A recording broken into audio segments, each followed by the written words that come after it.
ধূসর চাদরে ঢেকে আছে পাকিস্তানের পাঞ্জাবের আকাশ। বাতাসে ধূলিকণা বেড়ে এমন অবস্থা, বায়ু দূষণ পরিস্থিতি এতটাই খারাপ হয়ে গেছে যে নানা রোগ নিয়ে হাসপাতালে ভর্তি হচ্ছেন বহু মানুষ।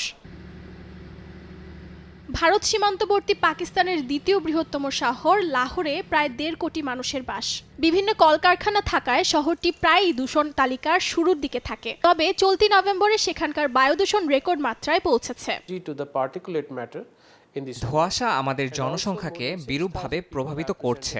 মাত্র এক সপ্তাহে লাহোরের বিভিন্ন হাসপাতালে 55,000-এরও বেশি রোগী ভর্তি হয়েছেন। 7,000-এর বেশি মানুষ চোখের সংক্রমণে ভুগছেন, যা ধোঁয়ার কণা থেকে অ্যালার্জির কারণে হয়।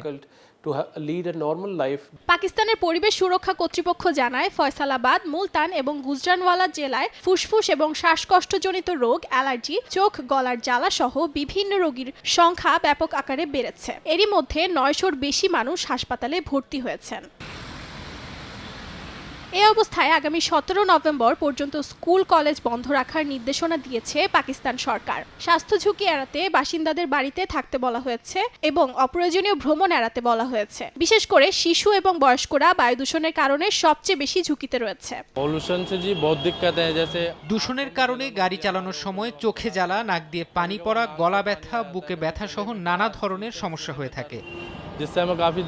এদিকে ভারতেও যেন কমছে না বায়ু দূষণ। দেশটির হরিয়ানা রাজ্যের কৃষকরা খড় পোড়ানোর কারণে বায়ু দূষণ ব্যাপক হারে বেড়েছে। সরকারের পক্ষ থেকে নানা ধরনের নিষেধাজ্ঞা জারি করার পরও বায়ু দূষণ নিয়ন্ত্রণে দেশটির সরকারকে হিমশিম খেতে হচ্ছে।